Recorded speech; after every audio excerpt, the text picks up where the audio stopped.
Hey, welcome to Viking Preparedness. I'm Pastor Joe Fox.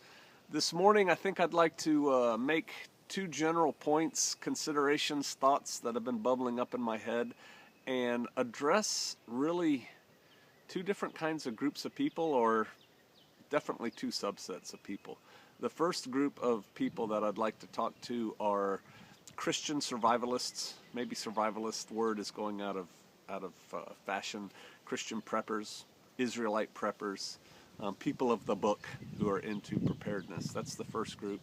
And then the second group of people that I think I'd like to talk to today are those of you who are more advanced in your preparedness thinking, planning, actions, things like that. So let's get to it. Good wind, huh? Hey, the first thing is this. I think that we as Americans, and when I say we as Americans, I'm talking about the Christian survivalists, the Israelite survivalists, the people of the Bible survivalists. I think we're arrogant. And by arrogant, what I mean is that many of us believe that nothing horrible could happen to America without that also being, the beginning of tribulation. So if anything happens to me, all I have to do is hang in there, 3.5 years, right? If you believe in rapture, you probably don't believe in preparedness, so you're probably not watching. But, we think that nothing terrible could happen to us short of tribulation. And I think that's an arrogant belief. Consider this, if you will. What if to set up the end times, to set up all the stuff we read about in the Word that's going to come to pass, America first has to be removed from the equation so that, the Antichrist can have his way and things like that. It's a possibility, right? America could just be hammered, and then that paves the way for allowing the situations to occur that are foretold in the Word. And so I guess what I'd leave you with is you could be in for a longer run than you think. If you've been holding out for, we only have to hold out for 3.5 years max, right? Yeah, you could be holding out longer than that, possibly. I mean, consider the Christians in Sudan, South Sudan. It's been going on for them forever, right? As far as they're concerned, it is tribulation. And that's been going on for a while. So that's the one thing. Think for the long term. And then the second term is those of you who have moved beyond having a bug-out bag, right? My question, and what I'll probably title this video, is, then what?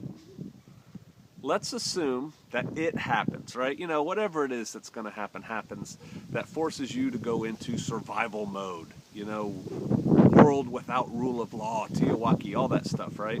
Maybe you hole up at your survival retreat, you're already living on one like we are, or you've had to bug out, to alternate location, Charlie, whatever, right?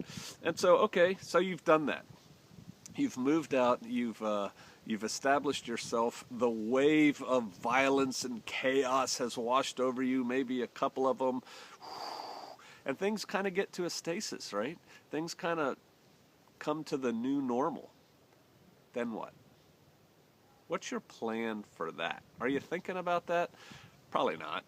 I've started thinking about that. I've started thinking, what is the long term? Because, I have a video.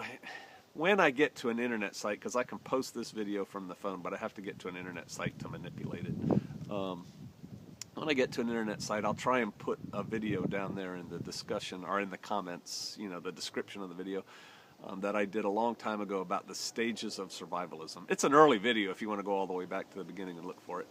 Or just search in my box, stages. I think that'll probably find it.